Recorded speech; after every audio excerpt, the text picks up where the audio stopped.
जो बात सलमान खुर्शीद ने कही है लखनऊ में कार्यक्रम में, और तारीख है 26 नवंबर 2016, उस पर कांग्रेस क्या रुख रखती है?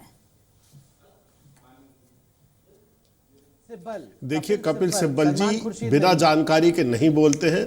वो बेहद जिम्मेदार व्यक्ति हैं, देश के प्रख्यात और बहुत बड़े वकील हैं। मुझे नहीं मालूम कि किन इलाकों की उन्हें जानकारी है और किस जानकारी के आधार पर उन्होंने ऐसी बात कही है।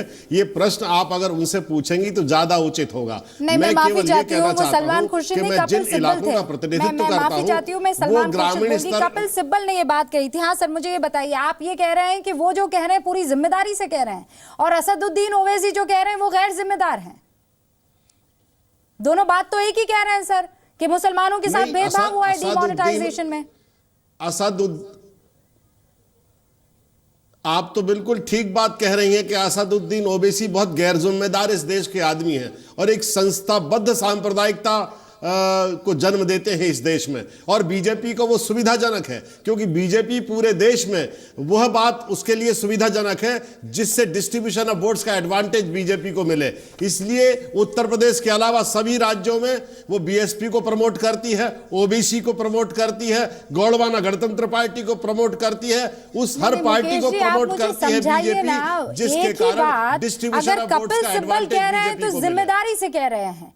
और वही बात अगर असदुद्दीन ओवैसी कह रहे हैं तो वो गैर जिम्मेदारी से। मैं आपसे ये कह रहा हूं कि वो किन इलाकों नहीं, मैं ये कह रहा हूं वो किन इलाकों की बात कर रहे हैं मुझे जानकारी नहीं है। ये प्रश्न अगर आप उनसे पूछेंगी तो वो पूरे तथ्यों के साथ आपको इसका उत्तर दे सकेंगे। नहीं तो कांग्रेस इस चीज को एंडोर्स करती है नहीं, जो बात कपिल सिब्बल ने कही है? नहीं, कांग्रेस इसको नजरअंदाज नहीं करती।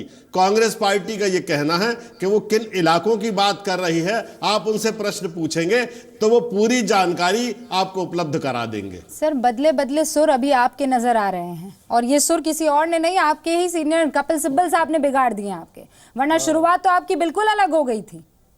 वारिस पठान साहब कुछ कहना चाह रहे हैं? हाँ वारिस पठान साहब। देखिए लुबैका जी, ये जो मुकेश साहब है ये प्रिपेयर होके नहीं आए हैं। इनको कपिल सिब्बल से पूछना चाहिए था। कपिल सिब्बल ने जो कहा वो सही है और ओवैसी ने जो कहा वो गलत है। ये आपने कहां से लाया?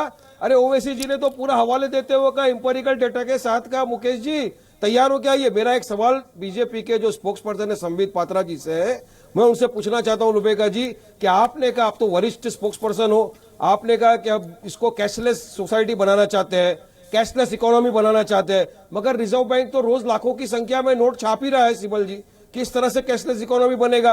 दूसरा मेरा सवाल ये है कि जो डेली वेज अर्नर था, जो सुबह में काम पे जाता था, शाम को पैसे कमा के लाता था और उससे उसका घर चलता था, आज वो बेचारा सुबह की बैंक की लाइन में खड़ा है, तो उसके घर वालों को कौन संभालेगा, कौन जवाबदारी लेगा? अलीगढ़ में जो ताले की फैक्ट्री थी, जहां से देश भर में ताले बनते थे, वहां आज 70% ताले की फैक्ट्री बंद हो चुकी है। इसका कौन जवाबदारी लेगा? आज अच्छा, अब मेरे सवाल का जवाब दीजिए। पात्रा जी, आपको तो मेरे से ज्यादा आंकड़ों की नॉलेज है। ठीक है पठान साहब, Muslims have the lowest living standard with an average person per day expenditure है उसका कुछ 32 रुपए 66 पैसे। ये NSSO सर्वे के आंकड़े हैं जो मैं आपको बता रही हूँ।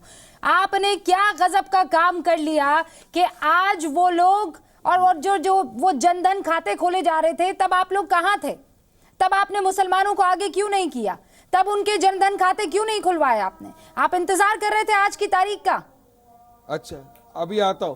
आज अगर मेरे पास नहीं, आज मेरे खाते में पैसा है लुबैका जी, तो भी मैं मेरे हिसाब से पैसा नहीं निकाल सकता हूं। सरकार ने तो मुझे कानून में कहीं नहीं लिखा है कि मेरे अकाउंट का पैसा मैं नहीं निकाल सकता हूं, तो आज मुझे क्यों नहीं निकाला दिया जा रहा है? और ये मेरे सवाल का जवाब नहीं है। जो काला धन है, ये मेरे सवाल का जवाब नहीं है। आ जाएगा। कितने जनधन अकाउंट आपने खुलवा दिए? अब बाहर से क्या बचा है मुसलमानों के? जी, जहां जहां खुला सकते थे, मगर हमारे जोनों को तो रेड जोन डिक्लेयर कर दिया है मैडम। अकाउंट ही नहीं है, अकाउंट खोलेंगे कब? मुसलमानों को तो आप लोग ने इस तरह से एरियाओं में डाला है कि जहां पुलिस स्टेशन ज्यादा है, मुसलमानों के एरिया में स्कूल, हॉस्पिटल, पठान साहब, कौन आपके लॉजिक को तकलीफ हो रही है? अरे सर, 2 साल पहले ये तकलीफ हो जाती तो आज मुसलमानों की हालत नहीं होती ना। डेटा है, मैं डेटा लेके बैठा हूँ। आपको डेटा। दरअसल मजे आते मेरे हैं हाथ सर। में डेटा है पूरा। आप RBI के इनको दो तलवार की सर्कुलर तरह है। इस्तेमाल करते हैं इस कॉम को। दीपक आप ये मोहंती कहिए का ना डॉक्टर पात्रा, ऑर्डर है। जवाब दीजिए। कोई इस्तेमाल हमने अगर बोला मैडम मुझे आपसे सर्टिफिकेट नहीं चाहिए नेशनलिज्म का, आपने बहुत सारे सवाल मुझे पूछा, उत्तर भी ले लीजिए और एक सवाल भी पूछता सर हूं। मैं सुन अदना लीजिए। सा एंकर, मैं कौन होता हूँ सुन आपको लीजिए। सर्टिफिकेट देने नहीं, सुन वाला? लीजिए, आपको- जनता है सर्टिफिकेट देने के लिए। मैं कौन होती हूँ सर्टिफिकेट देने वाली? मेरे सवालों के जवाब लेने हैं मुझे, बस, और कुछ नहीं करना है। डॉक्टर पात्रा, देखिए एक बहुत बड़ा सवाल है। इन्होंने बहुत सारा दीपक मोहंती की रिपोर्ट के बारे में बात की, सेंसस के बारे में बात की। मैं इतना पूछना चाहता हूं, ये जो पिछली सरकार थी 10 वर्षों की यूपीए की सरकार, उसके ये गठबंधन के पार्टनर थे, इनका आउटसाइड सपोर्ट था। ओवैसी जी की पार्टी, इनकी पार्टी एमआईएम ने उस सरकार को सहयोग दिया हुआ था, समर्थन दिया हुआ था। आपने ये सवाल कभी सोनिया जी से पूछा कि मुसलमानों को पीछे क्यों रखा? आप वो सरकार छोड़े, 2013 में जाके छोड़े। आप पहले 2004 से 2013 तक क्यों साथ में थे? आप साथ में थे तो आज आप ही रिस्पॉन्सिबल हो। अगर मुसलमान इलाकों में कम बैंक खुला, मुस्लिमों का हाल खराब है, इतने वर्षों तक अकाउंट मुसलमानों का नहीं खुला। आपने सोनिया जी को एक बार जाके पूछा, सोनिया जी आपके साथ हम भी सरकार चलाते हैं, ये जो हमारी सरकार 10 साल से चल रही है इसने तो मुसलमानों के लिए कुछ नहीं किया। 2.5 साल में आपको आके मुसलमान अब याद आया है? मैं अच्छा, आपसे एक डॉक्टर सवाल पात्रा। पूछता हूं जो रूबिका जी ने पूछा। आप मुझे देखिए, आपने अगर जनधन अकाउंट खुलवाया रूबिका जी, होगा, आपके पास लिस्ट रूबिका जी, होगी एक किन मिनट, लोगों का अब ये आपने नहीं- डॉक्टर अकाउंट खुलवाया पात्रा, है। ठीक है, आप ये बतौर सवाल मैं उनसे पूछ बतौर लूंगी, पठान MLA साहब मैं से ये आपसे सवाल मैं चैलेंज पूछ करता हूं, आपको लिस्ट लूंगी, और ये दिखाइए। सवाल मैं कांग्रेस से भी पूछूंगी कि उन्होंने इतने सालों में किया क्या। एनएसएसओ का वो सर्वे बताता है कि इन लोगों ने किया क्या। सर आप भी मुझे गिनवा दीजिए कि आपने अल्पसंख्यकों के लिए अभी इन सालों में क्या कुछ किया। चूंकि बैंकिंग सेक्टर के बारे में बात इन हो रही है, सालों मैं में केवल देश में बैंकिंग कुछ सेक्टर हुआ की ही बात नहीं। करूंगा। सब- आप बैंकिंग सेक्टर में देखिए, जनधन अकाउंट, सुनिए, जनधन अकाउंट जो खोला गया है ये Guinness book of world record holder भी है।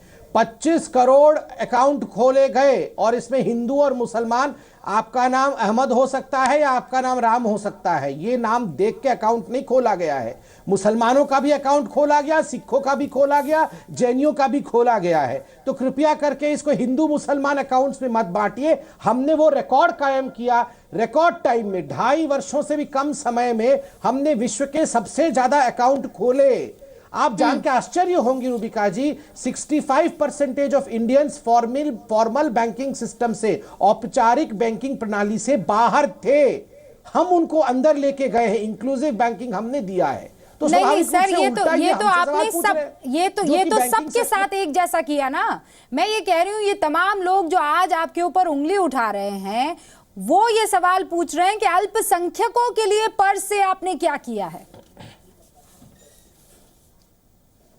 देखिए, जहां तक बैंकिंग सिस्टम का सवाल है, जहां भी अल्पसंख्यकों की संख्या ज्यादा है, 25% से अधिक, वहां पर लोन फैसिलिटी ज्यादा कराना। मुद्रा बैंक की सिस्टम को ले लीजिए, किस प्रकार जो पिछड़े हैं उनके लिए लोन मुहैया कराना, एमएसएमई के लिए उनका काम करवाना। तो स्वाभाविक रूप से जहां उस्ताद स्कीम आप देख लीजिए, ये सारे स्कीम में गिनवा सकता हूं, मगर आज चूंकि केवल बैंकिंग सिस्टम की बात हो रही है, मैं वहां पर हिंदू और मुस्लिम डिवीजन, क्योंकि ये बहुत खतरनाक डिवीजन है। अगर हम मेडिकल सेक्टर को, बैंकिंग सेक्टर को हिंदू और मुसलमान में बांट देंगे।